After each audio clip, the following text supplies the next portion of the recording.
Hi, ಇವತ್ತು ನಾವು 8th class science part 1ದು ಬೆಳೆಯ ಉತ್ಪಾದನೆ ಮತ್ತು ನಿರ್ವಹಣೆ ಈ ಪಾಠವನ್ನು ನೋಡೋಣ. ಪಾಠದ ಹೆಸರು ಬೆಳೆಯ ಉತ್ಪಾದನೆ ಮತ್ತು ನಿರ್ವಹಣೆ. ಬೆಳೆ, ಉತ್ಪಾದನೆ ಮತ್ತು ನಿರ್ವಹಣೆ ಮೂರು ಶಬ್ದಕ್ಕೂ ತನ್ನದೇ ಆದಂಥ ಒಂದು ಮೀನಿಂಗ್ ಇದೆ ಆಯಿತಾ. ಇವಾಗ ಫಸ್ಟಿಗೆ ಬೆಳೆ ಅಂದ ತಕ್ಷಣ ನಮ್ಮ ಮೈಂಡಿಗೆ ಬರೋದು ಏನು ಅನ್ನೋದನ್ನು ಯೋಚನೆ ಮಾಡಬೇಕು. ಇವಾಗ ಬೆಳೆ ಅಂದರೆ ಫಸ್ಟ್ ನಮ್ಮ ಮೈಂಡಿಗೆ ಬರೋದು ಫಸ್ಟ್ ಏನು ಬರುತ್ತೆ? ಊಟ ಅಂತ ಬರುತ್ತೆ. ಏನು ಬರುತ್ತೆ? ಊಟ ಅಂದರೆ ಆಹಾರ ಅಂತ ಬರುತ್ತೆ. ಏನಂತ ಬರುತ್ತೆ ಆಹಾರ ಅಂದರೆ? ಆಹಾರ ಎಲ್ಲಿಂದ ಸಿಗುತ್ತೆ, ಹೆಂಗೆ ಬರುತ್ತೆ ಆಹಾರ ಅಂತ. ಆಹಾರ ಹೆಂಗೆ ಬರುತ್ತೆ, ಎಲ್ಲಿಂದ ಬರುತ್ತೆ ಅಂತ ಕಾಮನಾಗಿ ಎಲ್ರಿಗೂ ಗೊತ್ತಿರುತ್ತೆ. ಎಲ್ಲಿಂದ ಬರುತ್ತೆ? ಬೆಳೆಯನ್ನು ಬೆಳೆಯುವುದರಿಂದ. ಕೆಲವೊಂದು ಚಿಕ್ಕ ಮಕ್ಕಳು ಹೇಳ್ತಿರ್ತಾರೆ ಆಹಾರ ಎಲ್ಲಿಂದ ಬರುತ್ತೆ ಅಂದರೆ ಪಾಕೆಟಿಂದ ಬರುತ್ತೆ, ಫುಡ್ ಪ್ರೊಸೆಸ್ಡ್ ಫುಡ್ಡಿಂದ ಬರುತ್ತೆ, ಹೋಟೆಲಲ್ಲಿ ಸಿಗುತ್ತೆ. ಹೋಟೆಲಲ್ಲಿ ಎಲ್ಲಿಂದ ಬರುತ್ತೆ ಅಂದರೆ ಗೊತ್ತಿಲ್ಲ, ಒಟ್ಟಿನಲ್ಲಿ ಹೋಟೆಲಿಂದ ಸಿಗುತ್ತೆ ಅಂತ ಹೇಳ್ತಿರ್ತಾರೆ. ಈ ಕಡೆ ಜಾಸ್ತಿ ಜನ ಮಕ್ಕಳು ಹಂಗೆ ಬೆಳೆನೇ ಬೆಳೆದ್ರಿಂದ ಸಿಗುತ್ತೆ. ಆಹಾರ ಅಂದರೆ ಊಟ ಹೆಂಗೆ ಬರುತ್ತೆ? ಅಡುಗೆ ಮಾಡೋದ್ರಿಂದ ಆಹಾರ ಸಿಗುತ್ತೆ, ಊಟ ಮಾಡ್ತೀವಿ. ಹಂಗಾದರೆ ಬೆಳೆ ಬೆಳೆಯೋದ್ರಿಂದ ಅಂದರೆ ಹೆಂಗೆ? ಅದಕ್ಕೇನಂತೀವಿ? ಬೆಳೆ ಬೆಳೆಯುವುದಕ್ಕೆ ಒಂದು ಪರ್ಟಿಕ್ಯುಲರ್ ವರ್ಡ್ ಇದೆ ತಾನೆ. ಅದಂದರೆ ಏನದು ವರ್ಡ್ ಅದು ಅಂದರೆ ಇದಕ್ಕೆ ಕೃಷಿ ಅಂತೀವಿ. ಏನಂತೀವಿ? ಕೃಷಿ ಅಂತೀವಿ. ಅಥವಾ ಇದಕ್ಕೇನಂತೀವಿ ಮತ್ತೆ ವ್ಯವಸಾಯ ಅಂತೀವಿ. ಏನಂತೀವಿ? ಕೃಷಿ, ವ್ಯವಸಾಯ. ಕೆಲವೊಂದು ಕಡೆ ಏನು ಮಾಡ್ತಾರೆ, ಬೇಸಾಯ ಅಂತ ಕೂಡ ಕರೀತಾರೆ. ಏನಂತ ಕರೀತಾರೆ? ಬೇಸಾಯ ಅಂತ ಕರೀತಾರೆ.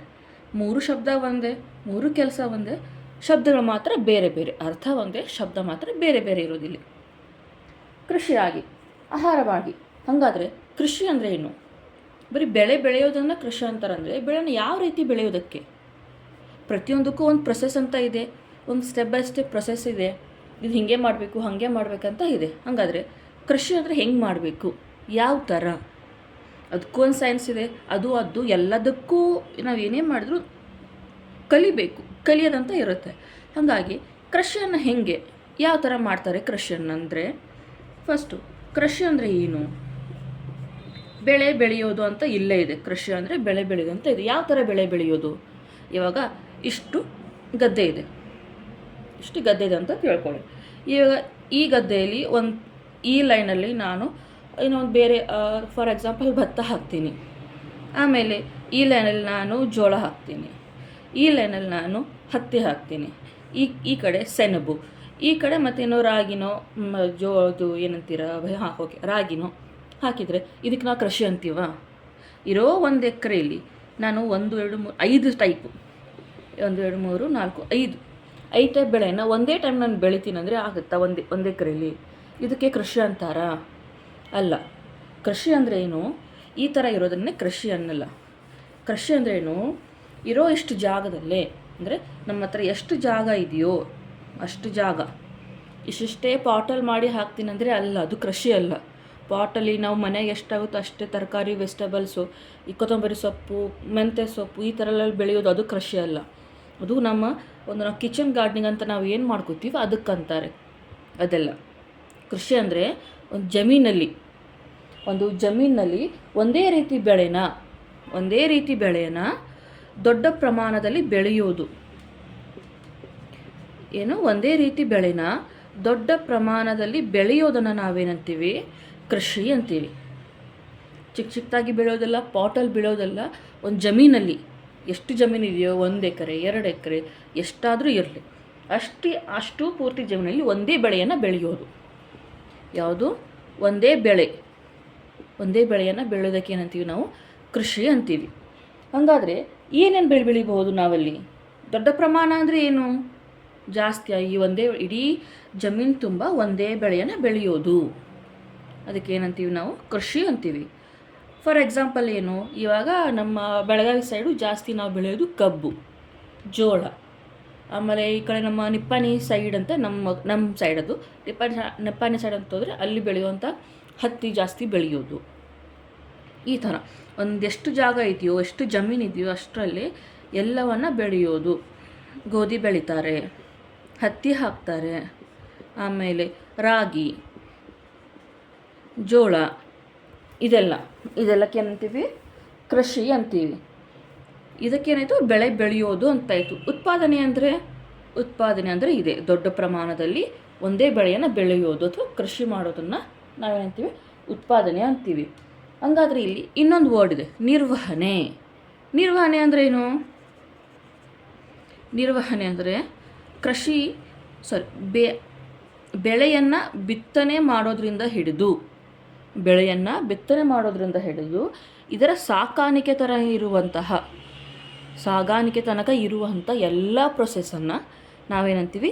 ನಿರ್ವಹಣೆ ಅಂತೀವಿ. ಸಾಗಾಣಿಕೆ ತನಕ ಅಂದರೆ ಏನು?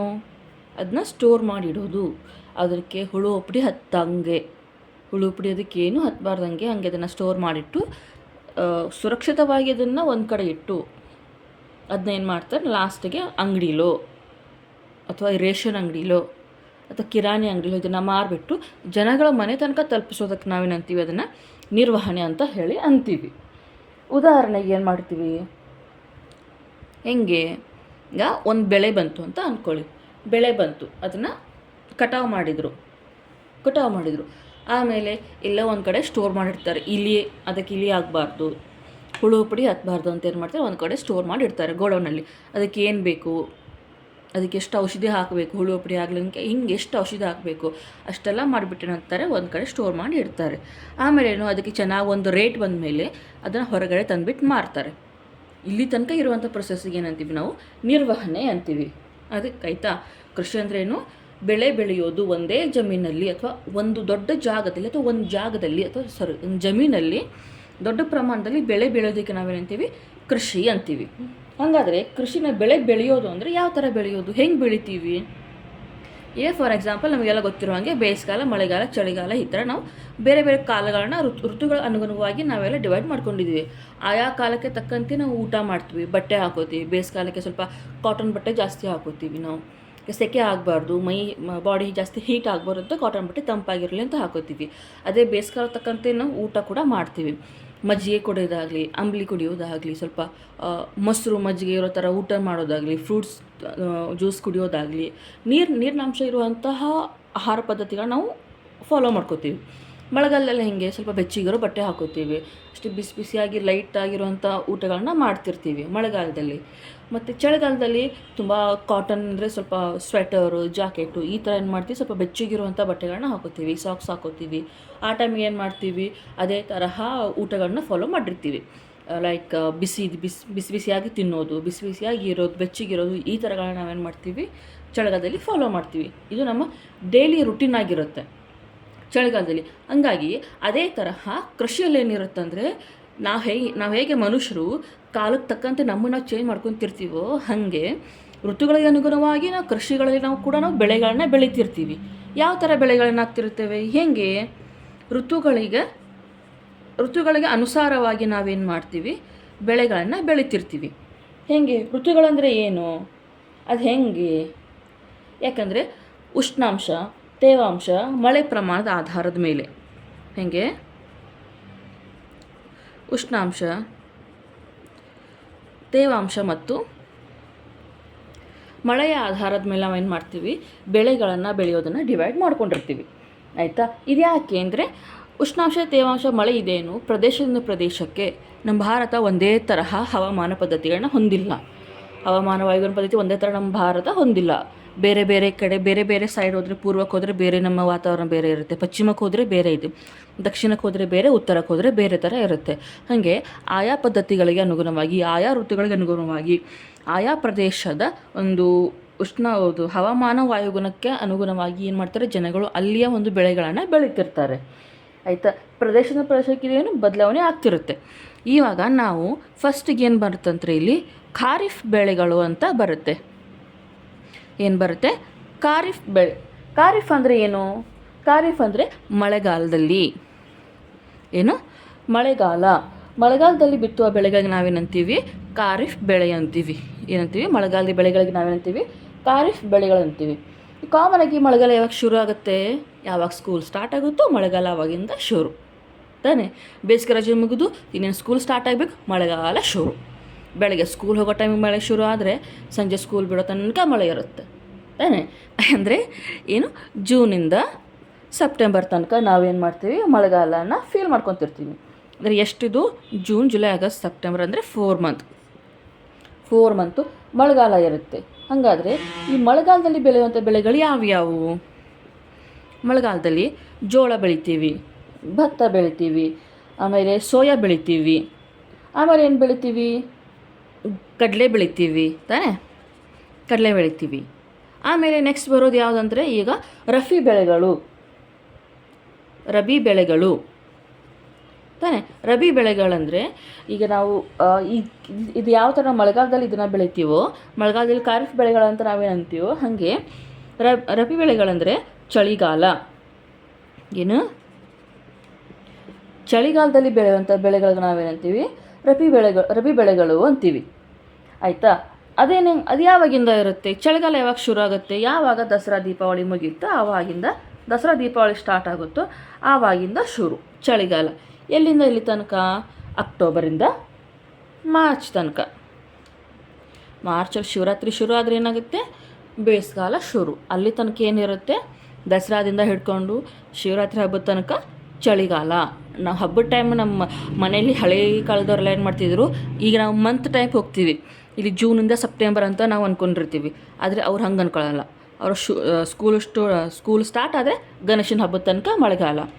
ಆಮೇಲೆ ಏನು ಬಂತು, ಗಣೇಶನ ಹಬ್ಬ ಆದಮೇಲೆ ಅಕ್ಟೋಬರಲ್ಲಿ ಬರೋದು ದಸರಾ ದೀಪಾವಳಿಯಿಂದ ಶಿವರಾತ್ರಿ, ಮಾರ್ಚ್ ಅಂದರೆ ಶಿವರಾತ್ರಿ, ಅಲ್ಲಿ ತನಕ ಏನು ಬೇಸಿಗೆಗಾಲ.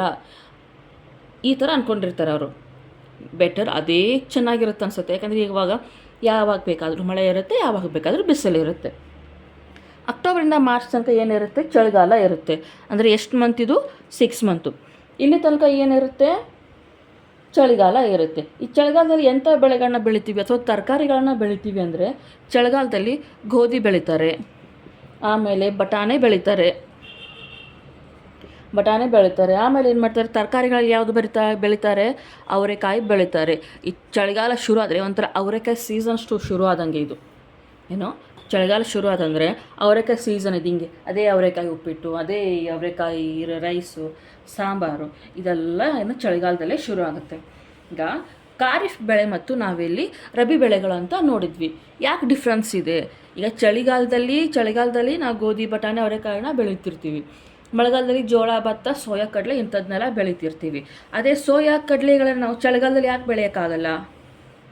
ಅಥವಾ ಗೋಧಿ, ಬಟಾಣಿನ ನಾವು ಮಳೆಗಾಲದಲ್ಲಿ ಅಥವಾ ಬೇಸಿಗೆಗಾಲದಲ್ಲಿ ಯಾಕೆ ಬೆಳೆಯೋಕ್ಕಾಗಲ್ಲ? ಅಥವಾ ಕಡಲೆ, ಸೋಯಾನ ಬೇಸಿಗೆಗಾಲ ಯಾಕೆ ಬೆಳೆಯೋಕ್ಕಾಗಲ್ಲ? ಯಾಕಂದರೆ ನಾನು ಆಲ್ರೆಡಿ ಹೇಳ್ದಂಗೆ ಋತುಗಳಿಗೆ ಅನುಗುಣವಾಗಿ ನಾವೇನು ಮಾಡ್ತೀವಿ, ಬೆಳೆಗಳನ್ನ ಡಿವೈಡ್ ಮಾಡ್ಕೊಂಡಿರ್ತೀವಿ. ಈಗ ಮಳೆಗಾಲದಲ್ಲಿ ನಾವು ಬೆಳೆಯೋದು ಜೋಳ, ಭತ್ತ, ಸೋಯಾ, ಕಡಲೆ ಅಂತ ಹೇಳಿದೆ. ಆದರೆ ಅದು ಮಳೆಗಾಲದಲ್ಲ. ಯಾಕಂದರೆ ಈ ಬೆಳೆಗಳು ಏನಿದಾವೋ ಇದಕ್ಕೆ ಏನು ಬೇಕಾಗುತ್ತೆ, ನಮಗೆ ಜಾಸ್ತಿ ನೀರಿನ ಅವಶ್ಯಕತೆ ಇರುತ್ತೆ. ಆಯಿತಾ. ಇದಕ್ಕೆ ಜಾಸ್ತಿ ನೀರಿನ ಅವಶ್ಯಕತೆ ಇರುತ್ತೆ. ಹಾಗೆ ಇಲ್ಲಿ ಗೋಧಿ, ಬಟಾಣಿ, ಅವರೆಕಾಯಿ ಏನು, ಇದಕ್ಕೆ ನೀರಿನ ಅಂಶ ಬೇಕಾಗಿಲ್ಲ. ಬರೀ ತೇವಾಂಶಗಳಿದ್ದರೆ ಸಾಕು, ಬೆಳೆಯುತ್ತವೆ. ನೀರು ಜಾಸ್ತಿಯಾಗಿ ಬೇಕಾಗಿಲ್ಲ. ಬೇಸಿಗೆಕಾಲದಲ್ಲಿ ಬೆಳೆಯುವಂಥ ಬೆಳೆಗಳು ಯಾವುದು, ಹತ್ತಿ, ತಂಬಾಕು, ಕಬ್ಬುಗಳನ್ನು ನಾವು ಬೆಳೀತಿರ್ತೀವಿ. ಯಾಕೆ, ಅದಕ್ಕೂ ಕೂಡ ಏನು ಜಾಸ್ತಿ ನೀರುಗಳು ಬೇಕಾಗಿಲ್ಲ. ಅದಕ್ಕೆ ಇವಾಗ ನಾವು ಇಷ್ಟೆಲ್ಲ ಬಿತ್ತನೆಗಳನ್ನ ನಾವು ಈ ಸೀಸನ್ಗೆ ಅನುಗುಣವಾಗಿ ಯಾವ್ಯಾವ ಥರ ಬೆಳೆಗಳು ಇರ್ತಾವಂತ ನೋಡಿದ್ವಿ.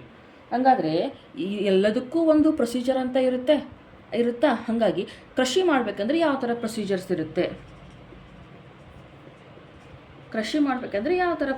ಇರುತ್ತೆ?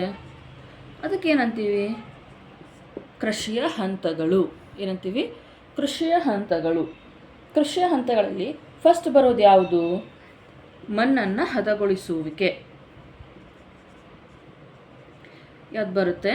ಮಣ್ಣನ್ನು ಹದಗೊಳಿಸುವಿಕೆ. ಹದಗೊಳಿಸೋದೆಂದ್ರೇನು? ಹದಗೊಳಿಸುವಿಕೆ ಅಥವಾ ಹದಗೊಳಿಸೋದು ಅಂದರೆ ಏನು? ಇವಾಗ ಒಂದು ಕಡೆ ನಾವು ಜಾಗ ನೋಡಿರ್ತೀವಿ, ಅಲ್ಲೇನಾದರೂ ಬೆಳೆ ಬೆಳಿಬೇಕು ಅಂತ ನೋಡ್ತೀವಿ. ಹೋದಾಗ ಏನಾಗಿರುತ್ತೆ, ಮಣ್ಣಲ್ಲಿ ಸ್ವಲ್ಪ ಸಾಫ್ಟಾಗಿರಬೇಕು. ರಫ್ ಆಗಿ ಓಟೋಟಾಗಿದ್ದರೆ ಅಲ್ಲಿ ಬೆಳೆಗಳನ್ನ ಬೆಳೆದ್ರೆ ಅದು ಬೆಳೆ ಬರಲ್ಲ. ಅಲ್ಲೇನಿರಬೇಕು, ಮಣ್ಣು ಸಾಫ್ಟಾಗಿರಬೇಕು. ಸಾಫ್ಟಾಗಿ ಹೆಂಗಿರುತ್ತೆ? ಒರಟಾಗಿರೋ ಮಣ್ಣನ್ನು ಕೂಡ ನಾವು ಸಾಫ್ಟ್ ಮಾಡ್ಬೋದು. ಅದು ಹೆಂಗೆ ಅಂದರೆ ಅದನ್ನು ಹದಗೊಳಿಸುವಿಕೆ ಮೂಲಕ. ಹದಗೊಳಿಸೋದಂದರೆ ಏನು? ಹದಗೊಳಿಸೋದಂದ್ರೆ ಏನು, ಇದು ಕೃಷಿ ಹಂತಗಳಲ್ಲಿ ಮೊದಲನೇ ಸ್ಟೆಪ್ಪು. ಯಾಕಂದರೆ ಇದು ತುಂಬ ಇಂಪಾರ್ಟೆಂಟ್ ಆಗುತ್ತೆ ಒಂದು ಸ್ಟೆಪ್. ಇದು ಕೃಷಿಗಳಲ್ಲಿ ಬಹುಮುಖ್ಯವಾದ ಕಾರ್ಯ ಅಂತಾರಲ್ಲ, ಅಥವಾ ಮೊದಲ ಹಂತ ಇದು. ಯಾಕಂದರೆ ಇದನ್ನು ಹದಗೊಳಿಸೋಕೆ ಅಂದರೆ ಏನು, ಮಣ್ಣನ್ನು ತಿರುವಿ ಹಾಕುವುದು. ಮಣ್ಣನ್ನು ತಿರುವಿ ಹಾಕುವುದು ಅಂದರೆ ಇವಾಗ ಏನು ಮಣ್ಣು ಲೇಯರ್ ಇರುತ್ತೋ ಈ ಮಣ್ಣು ಮೇಲೆ ನೀರು ನಿಂತು ಏನಾಗಿರುತ್ತೆ, ಕೆಲವೊಂದು ಸಲ ಒರಟಾಗಿರುತ್ತೆ. ಈ ಮಣ್ಣನ್ನು ತಿರುವಿ ಹಾಕೋದು ಅಂದರೆ ಇದನ್ನು ಎಲ್ಲ ಮಣ್ಣನ್ನು ನಾವು ಏನು ಮಾಡ್ತೀವಿ, ಮಗುಚ್ ಹಾಕ್ತೀವಿ. ಮಗುಚ್ ಹಾಕ್ತೀವಿ. ಯಾವ ಥರ ಹಾಕ್ತಿರ್ತೀವಿ, ಹಿಂಗೆ ಕೈಯಿಂದ ಹಿಂಗೆ ಮಾಡಿದ್ರೆ ಆಗುತ್ತಾ? ಇವಾಗ ಚಪಾತಿ ಬೇಯಿಸುವಾಗ ಒಂದೇ ಕಡೆ ಚಪಾತಿ ಬೇಯಿಸಿದ್ರೆ ಆಗುತ್ತಾ? ಮಗುಚ್ ಹಾಕಿದರೆ ಇನ್ನೊಂದು ಸೈಡು ಸರಿಯಾಗಿ ಬೇಯುತ್ತೆ. ಆವಾಗೇನು ಒಳಗಡೆ ಇರುವಂತಹ ಏನಾಗುತ್ತೆ, ಚಪಾತಿ ಸರಿಯಾಗಿ ಬೆಂದಿರುತ್ತೆ. ಹಾಗೆ ಮಣ್ಣನ್ನು ಹದಗೊಳಿಸುವಿಕೆ ತಿರುವಿ ಹಾಕೋದು ಅಂದರೆ ಏನು, ಮಣ್ಣನ್ನು ನಾವು ಒಳಗಿಂದ ಮಣ್ಣು ಮೇಲಿಂದ ಮಣ್ಣು ಒಳಗಡೆ ಮಾಡಿಬಿಡ್ತೀವಿ. ಇದೇನು ಮಣ್ಣನ್ನು ಹದಗೊಳಿಸುವಾಗ ತಿರುವಿ ಹಾಕೋದು ಅಂತಾರೆ. ಯಾವ ಥರ ಮಾಡ್ತೀವಿ, ನ್ಯಾಚುರಲಾಗಿ ಒಂದು ಪ್ರೊಸೆಸ್ ಇರುತ್ತೆ. ಆ ಪ್ರೊಸೆಸ್ಸಿಗೆ ಏನು ಯೂಸ್ ಮಾಡ್ತೀವಿ ಅಂದರೆ ನಾವು ಎರೆಹುಳುವನ್ನು ಯೂಸ್ ಮಾಡ್ತೀವಿ. ಇವು ಎರೆಹುಳು ಕೃಷಿನೂ ಕೂಡ ಇವಾಗ ತುಂಬ ಓಡ್ತಿದೆ, ಅಂದರೆ ತುಂಬ ಪ್ರೊಸೆಸ್ ಅಂತ ತುಂಬ ಫೇಮಸ್ಸಲ್ಲಿದೆ ಈ ಎರೆಹುಳು ಕೃಷಿ ಅಂತ. ಅಂದರೆ ಇವಾಗ ರೈತರು ಏನು ಮಾಡಿದ್ದಾರೆ, ಫಸ್ಟೆಲ್ಲ ಈ ಮಣ್ಣನ್ನು ಹದಗೊಳಿಸೋಕೆ ಏನು ಯೂಸ್ ಮಾಡ್ತಿದ್ರು, ನೇಗಿಲು ಯೂಸ್ ಮಾಡ್ತಿದ್ರು. ಆ ನೇಗಿಲು ಮರದ್ದು ಕೂಡ ಆಗಿರ್ಬೋದು, ಅಥವಾ ಈ ಕಬ್ಬಿನಿಂದ ಮಾಡಿದ್ರಿಂದ ಆಗಿರ್ಬೋದು. ಇನ್ನೊಂದು ಏನು ಯೂಸ್ ಮಾಡ್ತಿದ್ರು, ಕಲ್ಟಿವೇಟರ್ಗಳನ್ನ ಯೂಸ್ ಮಾಡ್ತಿದ್ರು. ಆಮೇಲೆ ಏನು ಮಾಡ್ತಿದ್ರು, ಈಗ ಕುಂಟೆ ಅಂತ ಬರ್ತಿತ್ತು. ಇವಾಗ ಜನ್ರೇಷನ್ ಅದೆಲ್ಲಿ ನೋಡಿರುತ್ತೆ ಹೇಳಿ, ಕುಂಟೆಗಳನ್ನೆಲ್ಲ ಕುಂಟೆ ಅಂತ ಬರ್ತಿತ್ತು. ನೇಗಿಲು, ಕಲ್ಟಿವೇಟ್ರ್, ಕುಂಟೆ ಅಂತ ಬರ್ತಿತ್ತು. ಇದರಿಂದ ಏನು ಮಾಡ್ತಿದ್ರು, ಫಸ್ಟು ಮಣ್ಣನ್ನು ಹದಗೊಳಿಸ್ತಿದ್ರು. ಎರೆಹುಳು ಮಾಡ್ತಿದ್ರು. ಎರೆಹುಳು ಸ್ವಲ್ಪ ಅವಾಗ ಅಷ್ಟಾಗಿ ಈಗಿನ ಜನ್ರೇಷನ್ ಅಷ್ಟಾಗಿ ಗೊತ್ತಿರಲ್ಲ. ಎರೆಹುಳು ಏನು, ಇದು ನ್ಯಾಚುರಲ್ ಆಗಿರೋದು. ಎರೆಹುಳನ ತಂದು ಮಣ್ಣಲ್ಲಿ ಬಿಟ್ಟರೆ ಎರೆಹುಳು ಏನು ಮಾಡುತ್ತೆ ಅಂದರೆ ಮಣ್ಣನ್ನು ಮೇಲಿನ ಮೇಲೆ ಸಡಿಲಗೊಳಿಸಿ ಒಳಗಡೆ ಹೋಗೋಕ್ಕೆ ಜಾಗ ಮಾಡ್ಕೊಳ್ಳುತ್ತೆ. ಭೂಮಿ ಒಳಗಡೆ ಹೋಗೋಕ್ಕೆ ಜಾಗ ಮಾಡುತ್ತೆ. ಯಾಕೆ ಮಾಡುತ್ತೆ, ಈ ಮಣ್ಣನ್ನು ತಿರುವಿ ಹಾಕೊಳ್ಳೋದಕ್ಕೆ ಎರೆಹುಳನ ಯಾಕೆ ಯೂಸ್ ಮಾಡ್ತೀವಿ ಅಂದರೆ, ಎರೆಹುಳು ಏನು ಮಾಡುತ್ತೆ, ತನ್ನಲ್ಲಿರೋ ಶಕ್ತಿಗಳನ್ನ ಯೂಸ್ ಮಾಡಿ ಮಣ್ಣನ್ನು ತಿರುವಿ ಹಾಕ್ತಿರುತ್ತಲ್ಲ, ಇದರಿಂದ ಏನಾಗುತ್ತೆ ಅಂದರೆ ಭೂಮಿಗೆ ಉಸಿರಾಡೋಕ್ಕೆ ಜಾಗ ಸಿಗುತ್ತೆ. ನಾವು ಉಸಿರಾಡುವಂಗೆ ಮೂಗನ್ನೇ ನಾವು ಮುಚ್ಕೊಂಡು ಮೂಗಿದ ಕೈಯಿಂದ ಮುಚ್ಕೊಂಡು ಬಿಟ್ಟರೆ ನಾವು ಹೆಂಗೆ ಉಸಿರಾಡ್ತೀವಿ? ನಾವು ಉಸಿರಾಡಂದ್ರೆ ನಾವು ಬದುಕಿರ್ತೀವ? ಹಾಗೆ ಮಣ್ಣು ಕೂಡ ಉಸಿರಾಡೋದು ಅಷ್ಟೇ ಇಂಪಾರ್ಟೆಂಟ್ ಆಗಿರುತ್ತೆ. ಇಲ್ಲೇನಾಗುತ್ತೆ ಅಂದರೆ ಮಣ್ಣನ್ನು ತಿರುಗಿ ಹಾಕೋದು ಯಾಕಂದರೆ ಮಣ್ಣು ಕೂಡ ಅಂದರೆ ಭೂಮಿ ಕೂಡ ಉಸಿರಾಡಲಿ ಅಂತ ಹೇಳಿ. ಭೂಮಿ ಉಸಿರಾಡಲಿಲ್ಲ ಅಂದರೆ ಆ ಭೂಮಿ ಸತ್ತಂಗೆ. ಭೂಮಿಯಲ್ಲಿ ಹೋಗ್ಬಿಟ್ಟು ನಾವು ಕೃಷಿಯುತ ಬೆಳೆ ಬಿತ್ತನೆ ಮಾಡಿದ್ರೆ ಅಲ್ಲಿ ಬೆಳೆ ಬರುತ್ತಾ? ಬರೋದೇ ಇಲ್ಲ. ಒಂದು ಸಣ್ಣ ಬೀಜ ಕೂಡ ಮೊಳಕೆ ಹೊಡೆಯೋದಿಲ್ಲ ಅಂತದ್ರಲ್ಲಿ ಬೆಳೆ ಎಲ್ಲಿ ಬರುತ್ತೆ ಹೇಳಿ? ಅದಕ್ಕೆ ಎರೆಹುಳಿನ ಏನು ಮಾಡ್ತಾರೆ, ಮಣ್ಣನ್ನು ಮಗುಚ್ ಹಾಕೋದು ಅಥವಾ ಮಣ್ಣನ್ನು ತಿರುಗಿ ಹಾಕೋದು ಅಂತಾರೆ. ಎರೆಹುಳು ಏನು ಮಾಡುತ್ತೆ, ಮಣ್ಣನ್ನು ಫಸ್ಟು ಸಡಿಲಗೊಳಿಸುತ್ತೆ. ಅದರಿಂದ ಏನು, ಮಣ್ಣಿಗೆ ಉಸಿರಾಡೋಕ್ಕೆ ಜಾಗ ಸಿಗುತ್ತೆ. ಯಾಕೆ ಮಾಡ್ತಾರೆ? ಉಸಿರಾಡೋಕ್ಕೆ ಜಾಗ, ಈ ಮಣ್ಣು ಉಸಿರಾಡೋದಕ್ಕೂ ಬೆಳೆಗಳನ್ನ ಬೆಳೆಯೋದಕ್ಕೂ ಏನು ಸಂಬಂಧ ಅಂದರೆ, ಮಣ್ಣು ಉಸಿರಾಡೋದು ಅಂದರೆ ಈಗ ನಾವು ಭೂಮಿಲಿ ನಾವು ಬೆಳೆಗಳನ್ನು ಬೆಳೆದಾಗ ಮಣ್ಣು ಸ್ವಲ್ಪ ಲೂಸ್ ಆಗಿದ್ರೆ ಅಂದರೆ ಈ ಥರ ಸಡಿಲವಾಗಿದ್ರೇನು ಬೇರುಗಳು ಆರಾಮಾಗಿ ಭೂಮಿ ಆಳಕ್ಕೆ ಇಳಿಬಹುದು. ಭೂಮಿ ಆಳಕ್ಕೆ ಹೆಂಗೆ ಬೇರು ಎಷ್ಟು ಇಳಿತಾವೋ ಅಷ್ಟು ನಮ್ಮ ಬೆಳೆ ಚೆನ್ನಾಗಿ ಬರುತ್ತೆ. ಇದರಿಂದ ಏನು, ಯಾಕಂದರೆ ಬೇರುಗಳು ಉಸಿರಾಡೋಕ್ಕೆ ನಮಗೆ ಜಾಗ ಬೇಕಾಗಿರುತ್ತೆ. ಮಣ್ಣು ಗಟ್ಟಿಯಾಗಿ ಕಾಂಕ್ರೀಟ್ ಥರ ಗಟ್ಟಿಯಾಗಿ ಕೂತ್ಕೊಂಡಿದ್ರೆ ಬೇರುಗಳು ಇಳೋಕ್ಕೆ ಜಾಗ ಇರಲ್ಲ. ಈ ಎರೆಹುಳು, ನೇಗಿಲು, ಕಲ್ಟಿವೇಟ್ರ್, ಕುಂಟೆಗಳಿಂದ ಏನು, ಈ ನೇಗಿಲು, ಕಲ್ಟಿವೇಟ್ರ್, ಕುಂಟೆಯಿಂದ ನಾವು ಜಮೀನಲ್ಲಿ ಒಂದಿಷ್ಟು ಜಾಗ ಅಂತ ನಾವು ಏನು ಮಾಡ್ಬೋದು, ಸ್ವಲ್ಪ ಸಡಿಲ ಮಾಡ್ಕೊಳ್ಬೋದು. ಅದೇ ಎರೆಹುಳು ಯೂಸ್ ಮಾಡ್ಕೊಂಡ್ರೆ ಎರೆಹುಳು ತನಗೆ ಎಷ್ಟಾಗುತ್ತೋ ಅಷ್ಟು ಜಾಗ ಏನು ಮಾಡುತ್ತೆ, ಒಳಗಡೆ ಹೋಗಿ ಮಣ್ಣನ್ನು ಸಡಿಲಗೊಳಿಸ್ತಾ ಇರುತ್ತೆ.